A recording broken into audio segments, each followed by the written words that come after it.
Hi everyone, welcome to Studio Sunday. We hope you've had a good week. Thanksgiving is Thursday. Hope you're making room with those stretchy pants. Get ready. That's right. First, we would just want to thank everyone so much for participating in Terry Moore Live last weekend. It was so great to see everyone and be kind of in the same room with you for a little while. Yes. And thank you for everyone that purchased items and art, and we hope they went to good homes, which I'm sure they did. Hope so. I'm sure they did. That was so much like a global convention, wasn't it? It was. We had It was people so from fun. all over the place gathered. That's right. So thank you so much. The next one is in April. We hope to see you then.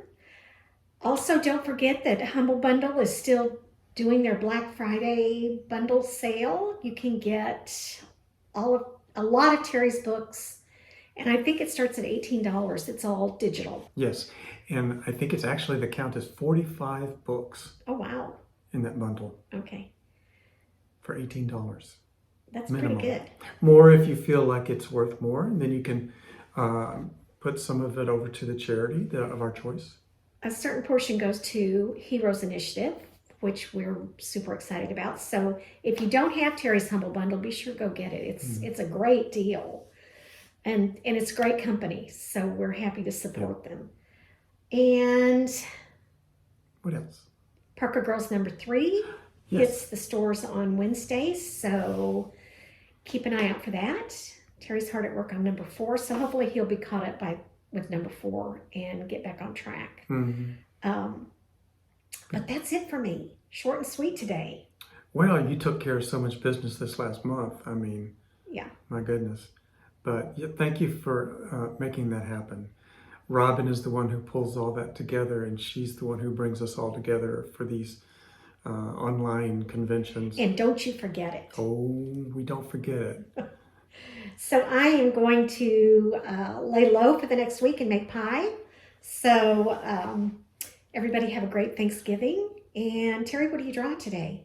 Today I'm going to talk about my tips and tools and art hacks for the working comic book artist, specifically what will save time, what will save you money by this instead of that, and also a small suggestion and idea for how you can make something very popular for your table that everybody wants to find at a convention table. So, do we have it at ours? We don't. Well, and I am so guilty of this, and I admit it in the video. And but I'm going to have it there for the 2023. So you're going to have whatever it is in Chicago. Yes, because I've seen smarter people have this at their table at the conventions, and it's so popular. We need to do it. So you have to watch the video to find out. Okay, meet me here. You've been drawing and messing with your drawing materials and supplies. You end up getting some little tricks and stuff that you do, and I thought I'd share some with you. I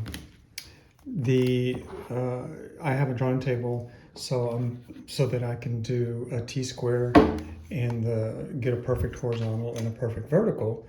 One of the things I've noticed, of course, is that when you get these rulers and these triangles, some of them come flat like that with no bevel, and some of them come with a bevel, so that when you're ruling with a fat pen,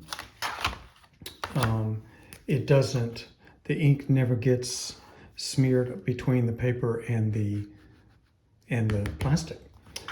One thing I did to help me is that in all of my pages, it works out that 1/8 of an inch is the distance between my panels.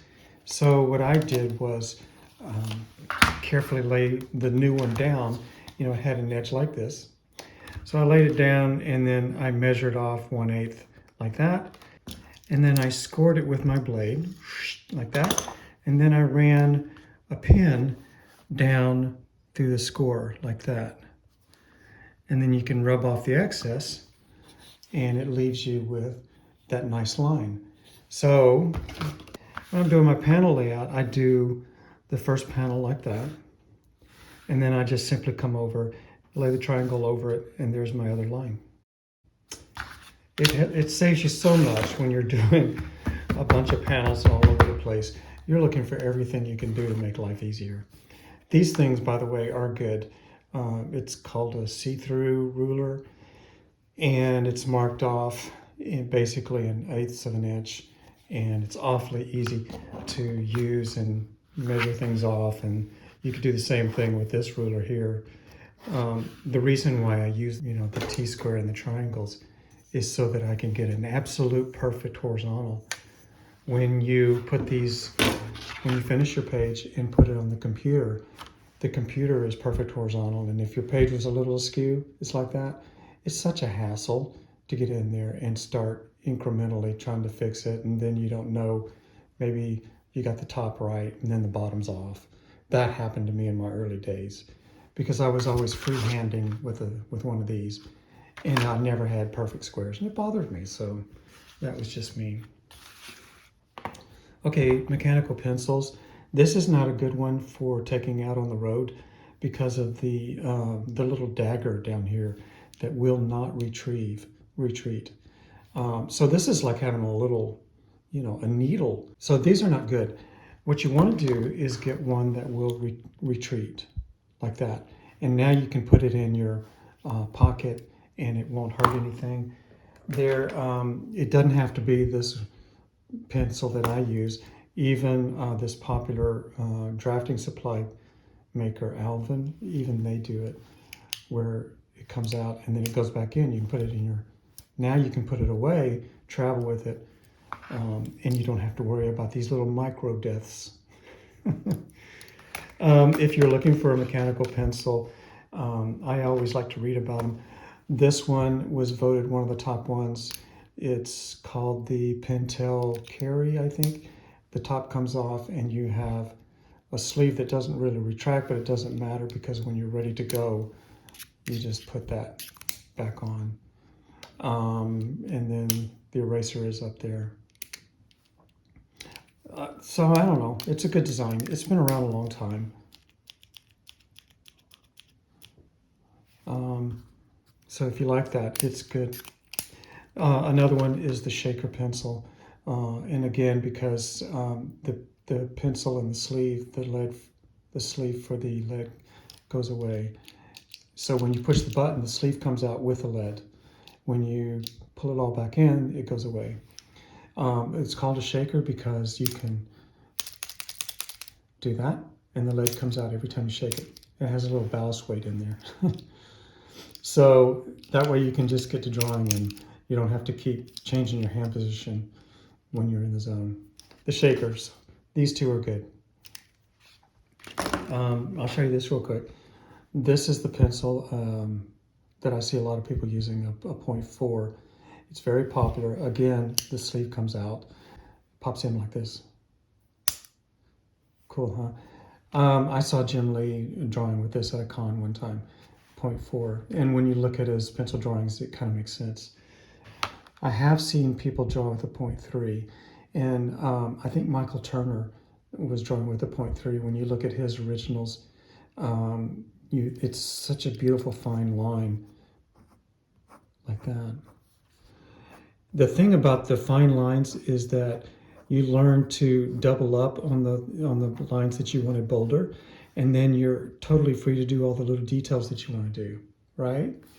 Which is not necessarily the case if you're using the fatter pencils. Went too far. If you're using the fatter pencils, especially if you have a 2B, you can kind of get in there and rework something and it becomes smudgy. The 3 saves you from that. That's why people use the lighter ones in a lot of detail.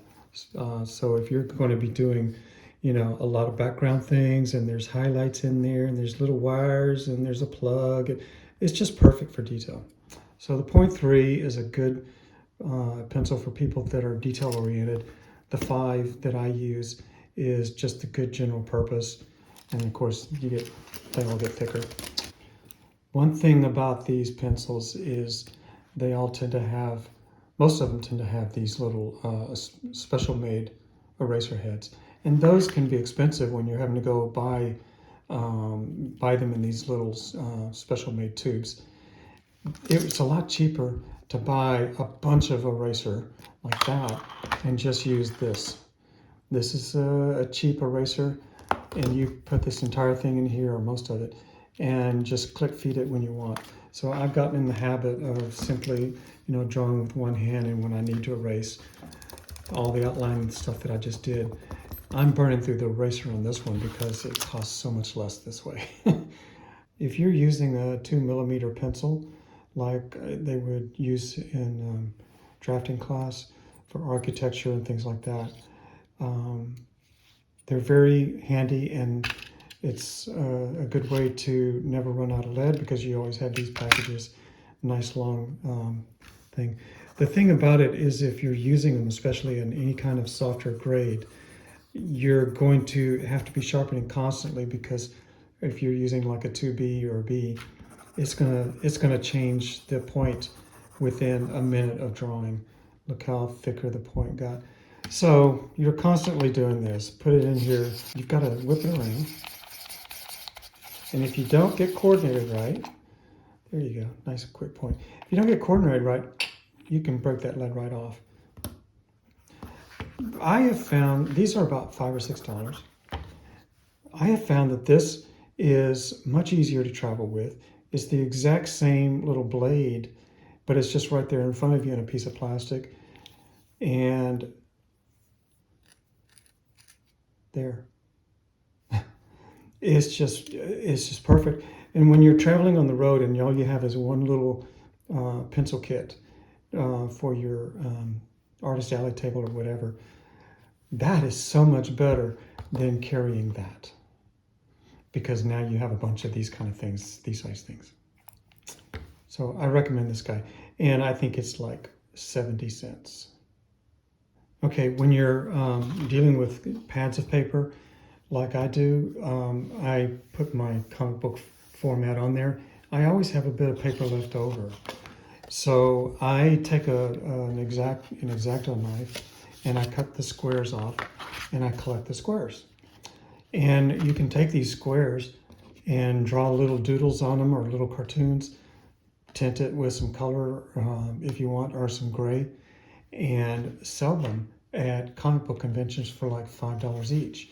So here's an example, just taking a piece of scrap paper and then just drawing a cartoon on it. The people I've seen do this, and they may have this many on the table, and they're all $5 each, and they're all these really cute little drawings of your, whatever your characters are. They sell really well, and I think it's very popular in Artist Alley. Not everybody wants to walk around and has the money for a $20 print or a $200 original page. So, but it's very tempting to grab something like this for $5. And that stuff adds up at the end of the day. It's good for the working artist. I wished I had put this on one of these scraps of paper, and then I'd sell like drawings like this and this for, $10 at the show. When you're looking for just a sketch pad to use with like copy paper, this is really good for working out your ideas without burning through expensive paper. So I needed something I could just put on my lap and draw with. I didn't want to go out and buy one of those office things that holds paper, so I just took the cardboard from a pad, an empty pad, and I tore the cover off, and I just put packing tape around the edges, and then I just use a clip and hold it like that, and it works out perfect. Now I've got a really the world's cheapest notepad, but it works, because then if I happen to get a good drawing that I like, say it's going to be this one and it's on this paper, I just take the paper, and now you can either scan it, lightbox it, transfer it to your good paper. You're ready to go. I do this a lot. So when you see people working on like a piece of scrap paper like this, and they're drawing something, and it's tough for them to figure out, so they're erasing a lot like this. Shoot, missed it. Trying to get this eye to match this eye. Oh no, they don't match. Let's try again. Oh no, they don't match. This This is not even a fraction of how many times I draw and erase something. I just can't get these eyes right. There, now they're perfect. Oh wait, no they're not. Okay, look, see that? That's what, when you sell your original art, you don't want it to have tons and tons of erasing, darkness and smears and all that on there. So I tend to like draw here, and then I can see through all the crap and I see the drawing I like. Put it on the light box, then put my good paper on top of that, and it comes through, and now you can do a clean transfer onto this without having all of that on your original. That's how you get these clean originals. Or you can just be so darn gifted, you can draw this without having to do it twice. I've seen people do that. A lot of people are so gifted, or they've drawn the same thing so many times, they just have muscle memory and they can just do it. This one I just drew straight on here because I didn't care what mistake I made. But if I'm trying to draw a cover, you know, and I want it to be the Mona Lisa, the perfect thing, I go through a bunch of the sheets of this to get the final version. Here's an example of what I'm talking about. This is the cover for an upcoming issue of Parker Girls, I think number 6.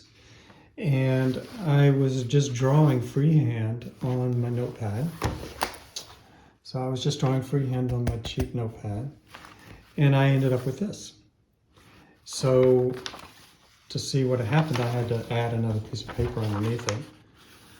I wanted to draw all the way through so that I could get the top figure right, because the bottom, it makes a big difference. It's easier to draw here if you also know what's going on here. So I got what I liked, and you can see how much work, how many times I erased. Then I put it on the light box and laid on a piece of Bristol, clean Bristol. And this is what I came through with on the light box.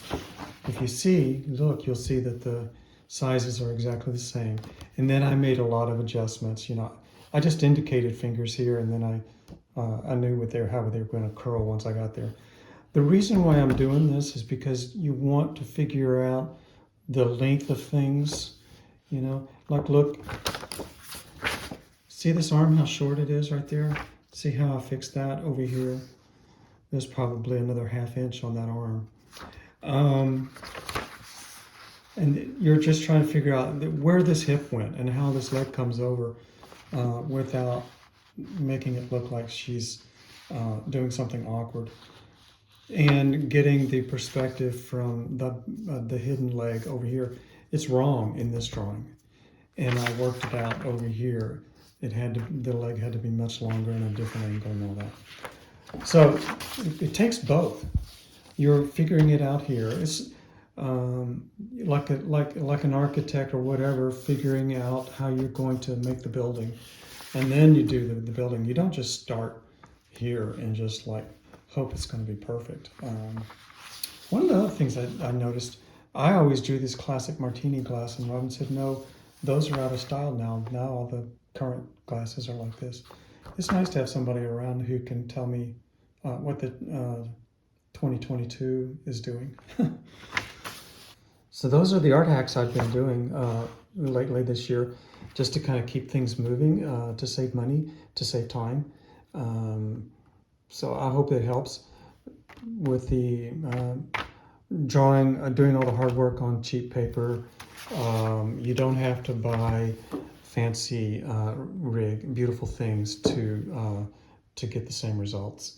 Watch out for pencils that don't have sleeves on them, that retractable sleeves. And when you have to use, when you're using these and you need to erase, don't waste your expensive little eraser cap. That's for emergencies. For real drawing, go ahead and just buy them and buy the eraser in bulk. You'll save a lot of money. Don't forget my scoring the triangle hack for your most common border width. It'll save you some time. There you go. Have fun.